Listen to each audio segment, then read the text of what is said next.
They paid my golden child brothers $370,000, but I had to give them rent money just to keep staying in the guest room I grew up in.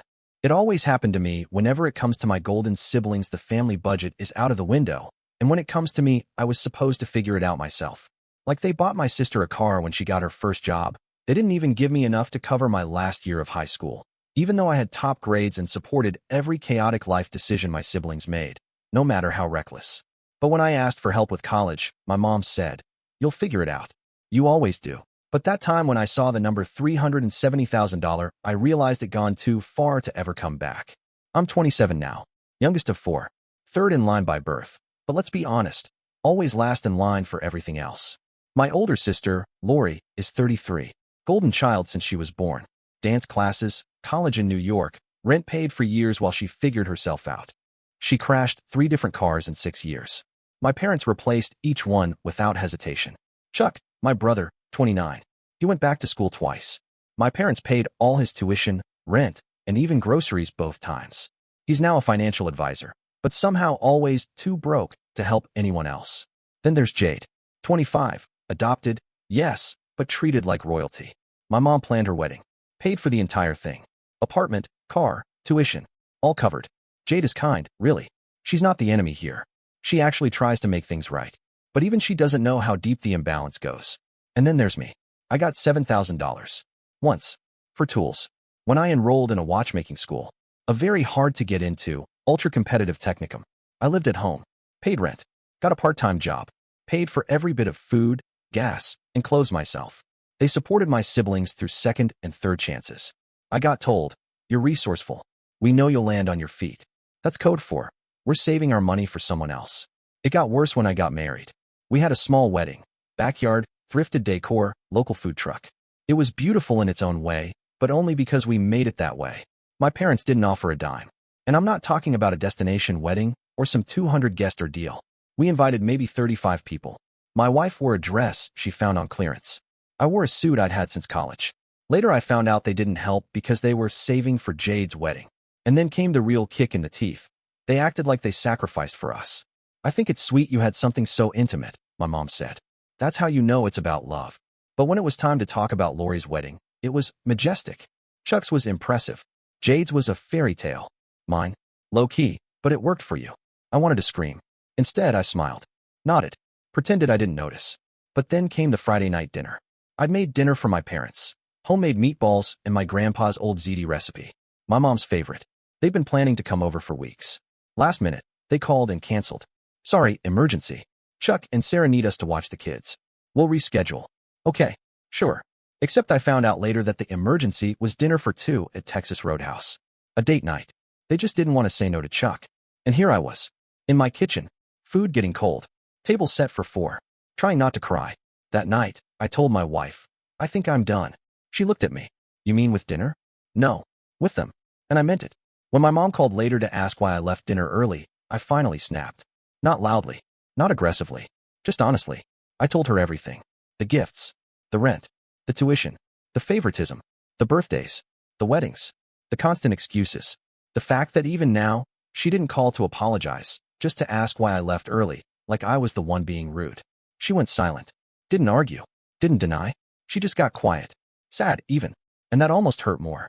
Because I realized, maybe she really didn't know. Or worse, maybe she knew and just didn't care until it finally cost her something. After that, things moved fast. Word got out.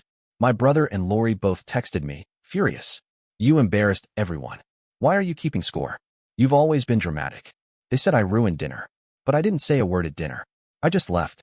And that was the problem. For the first time, I didn't play along. I started writing things down. Everything I could remember. Every gift they gave my siblings. Every time I had to say no, because I wasn't offered help. I did the math. Jade, roughly $370,000 over the years. Chuck, at least $190,000, not counting debt they paid off quietly. Lori, probably similar. Me? I paid them rent. I covered my own tuition. I paid for my own wedding. When I showed them the numbers at a sit-down, my dad finally admitted it. "We didn't realize it had gotten that bad," he said. But he didn't explain how. Didn't explain why.